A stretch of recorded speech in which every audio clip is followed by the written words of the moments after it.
now things are ramped up because we have selections for who's representing who for our Democratic and Republican nominees candidates for the upcoming races.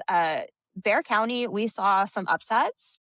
Yes, it And is. so let's kind of like break down some of the primary election, like high points and low points and wows for this. From the county judge, Ron Nirenberg, man, he came out on top.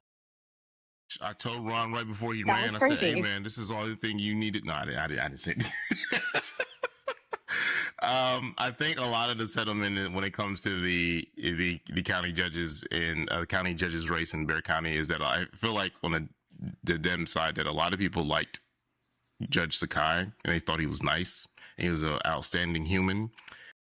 And then they saw Ron as someone who was more of an executive and a CEO. And Ron just having that name recognition from many years in the mayor's position, and many years in the city council position.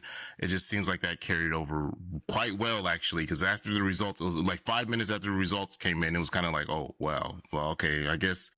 And I agree with Judge Sakai in many of his debates that the judge position is more so like you're constrained by the state, and the judicial attitude towards it is very important. But I just think that when you are running for office, you can't like limit yourself. You always got to kind of overpromise what you want to do. And you say, I'm gonna do this, I'm gonna do this, I'm gonna do this. Can you do it? No, I'm probably not. But I think Ron was taking a more of a grand, larger view of like, this is what we're going to do for the county. These are the things I'm gonna do. And Judge Sakai kind of, from my perspective, was kind of like, I can't really do that because the state won't allow me. And I was like, oh man, you Yeah. gotta kind of, yeah. So that's my I thoughts. also think that there was I feel like it was a lot of there were some layers to this. I think that Sakai's political weaknesses showed a lot.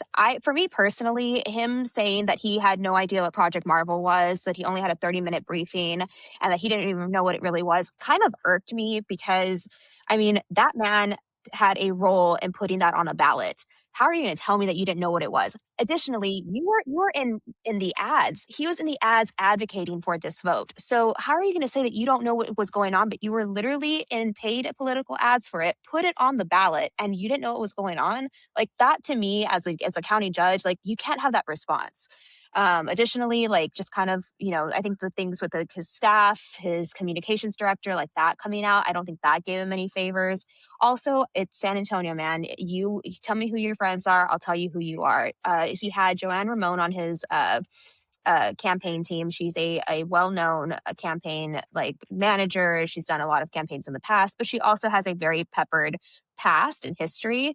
Apparently she was like subpoenaed due to like, I guess her grandson's race. I think it was Ramon Ayala that he was running against Liz Campos. And there was like some issues like with how things are going on in his campaign, and she's associated with it, which means that like, it's like, it was this weird, messy, like, politically incestuous like situation going on with like her and all of her candidates. And it's just I think that it just became untrustworthy, and Sakai's campaign became untrustworthy in the process. And Ron, I mean, Ron had a lot about Elena. She is known for being successful in how she runs her campaigns. She's ran his campaigns before. It was really interesting that she also ran Sakai's campaign previously, and she left him for Ron.